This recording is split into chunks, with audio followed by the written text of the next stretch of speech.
Full day of eating video, long overdue. Let's dive right in. So for some context, my goal is to hit 77 kilogram body weight, which is right now a cutting diet, and my current body weight is 82 kilograms. But hopefully, throughout the training video, the full day of eating video, when you will see the meals, you understand how I would navigate whether I'm on a cutting phase or maintenance, which is what I do most of the year. It's best for performance, best for hormonal balance. So right now, you can call it intermittent fasting. I'm just drinking coffee up to around 12 to 1 p.m. And that will basically help me suppress hunger and feel more satisfied with the same amount of food or around the same amount of food, because I'm not precisely tracking calories. I more so go for the main principles. Okay, so breakfast. It is already 2 p.m. So this is the first meal of the day. High protein, high fat, low carb. We have tomatoes, we have full fat yogurt, we have full whole eggs. Eggs, don't forget to not throw the yolk. That's where the whole vitamins and minerals are, and also the androgen hormones, to a tiny degree. Don't overcook the yolk, don't overcook your beef, so it will not hinder some of the vitamins and minerals in it. This is Denver steak, around 200 grams raw. Relatively large meals, but I will only have 2 meals today, or 2 meals and a snack in between, or a shake if it's post-workout. I only have 3 main nutritional principles, and I always apply them no matter what diet I tried. And I tried many. I stuck through them for multiple weeks, enough to make conclusions. I tracked performance, I did the blood work. I know what works for me. Regardless, those nutritional principles always applied, and they go by chronological order of importance. The first one, eat as natural as you can. The second one, high quality sources of protein. The third one is match the carbohydrate levels to your needs, basically. And let's dive right in each separate principles. The first one, eat as natural as you can.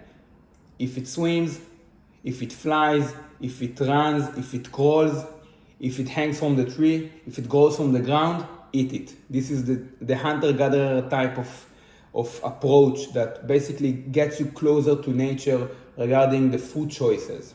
And I much rather someone have simple, one ingredient, simple meals, like just make an oatmeal for breakfast, even if it's not optimal for you, but it's one ingredient. As is, what you see is what you get, and not, even if it's high protein, supermarket sausages from the refrigerator area with preservatives. Okay, none of that. So the second one is high quality sources of protein. Quality over quantity. You will see this throughout my practice. Same goes for nutrition. I believe that protein should be the main ingredient around which you will build the meal. So you have to think about the protein source that you will get, and then you basically fill out the plate accordingly. And for me, eggs is number 1. So the amino acid profile, the extra vitamins and minerals you get, alongside that, the anabolic effect of the eggs, which is partly due to the cholesterol, that is the building block of testosterone, and other androgenic hormones that you have in the eggs. This is number 1 protein source for me, and I enjoy beef as well.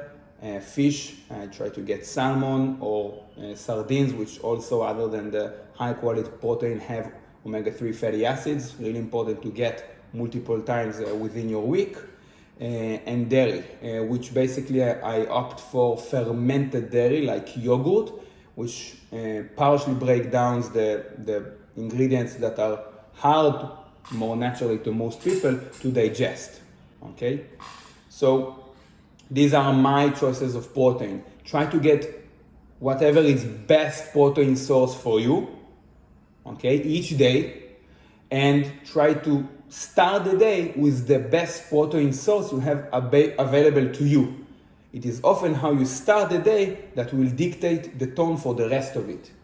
If you start with breakfast, your first meal is optimal, you will feel cognitively sharp, physically sharp, and you will carry that effect to the rest of the days, probably for the rest of the meals as well.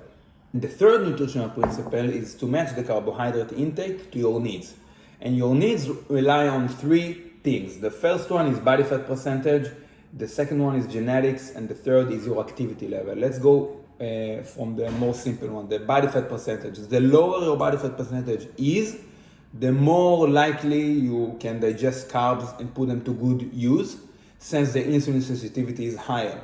The higher the body fat percentage is for the athlete, the more likely he is insulin resistant. The second one is genetics. So basically genetics, you have different components regarding that aspect, and the first one is the idea that I took from Charles Poliquin, that the more your ancestors were closer to the equator line, the more likely they consumed carbohydrates through grains, legumes, fruit, tubers, vegetables, because you can grow them. The climate was suitable, so the more likely you are well suited, enzyme, gut biome, to also put carbohydrates into good use. The farther you got from the equator line, ancestrally wise, the more likely low carb, ketogenic, carnivore type of diets would work, because the ancestors ate a lot of fat fish, a lot of seal fat. The more reliant they were on fat as an energy fuel. That's one thing. But also you have, your lifestyle also affect your genetics. They put genes into activation mode. So let's say if you're sleep deprived, you can actually digest carbohydrates to a lesser degree. Very interesting.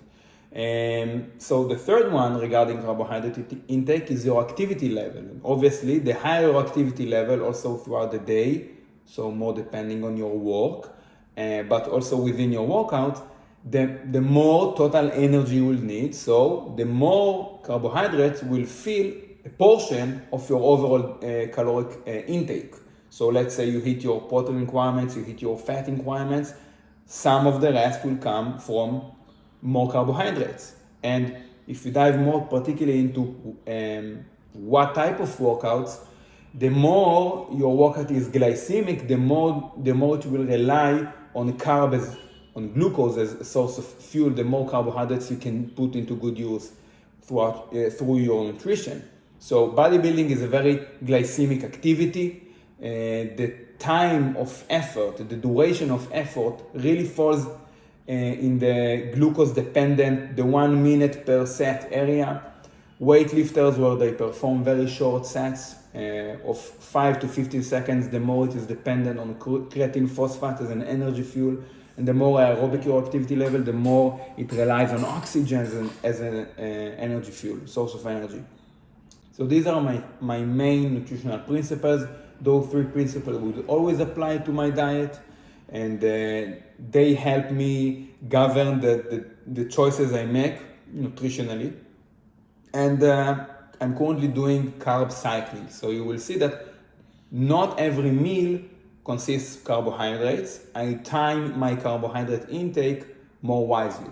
So I intermittent fast, like I say, and then I push all the carbohydrates to the evening meal, the last meal of the day, which is also post-workout meal, where my insulin sensitivity is higher, where glycogenesis, your ability to take glucose and store it as glycogen back to the muscle stores, is higher. And the rest of the meals are low carb, high protein. Dinner is served. We have half a glass of white wine just for the fun. We have another piece of the Denver steak, slightly less than 200 grams raw. We have some liver here, which is like a multivitamin of the nature. Per ounce, it is one of the most packed stuff you can get nutrient-wise. And rice, white rice, which is easily digestible, alongside some peppers, a lot of vitamin C, and also some red onions.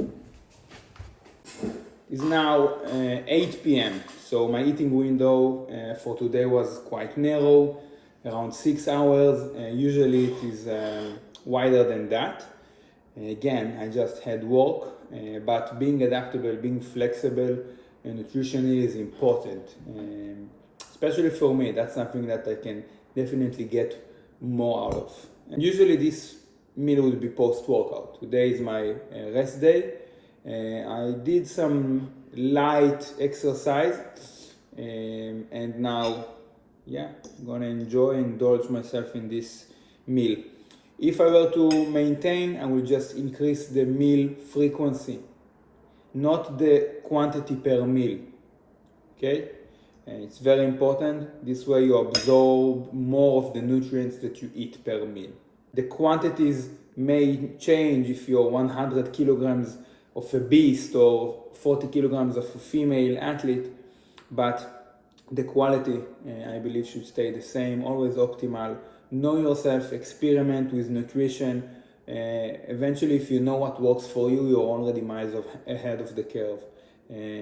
So it's worth going into the research. And although this video might seem like, like I have a lot of information and knowledge regarding this topic, I read a lot, I experimented a lot, but as you see my meals, they are quite simple. There's a lot of thought behind them, but actually when I prepare them and eat them, it's very simple, and it doesn't take as long. So this is Full Day of Eating, my current diet for cutting.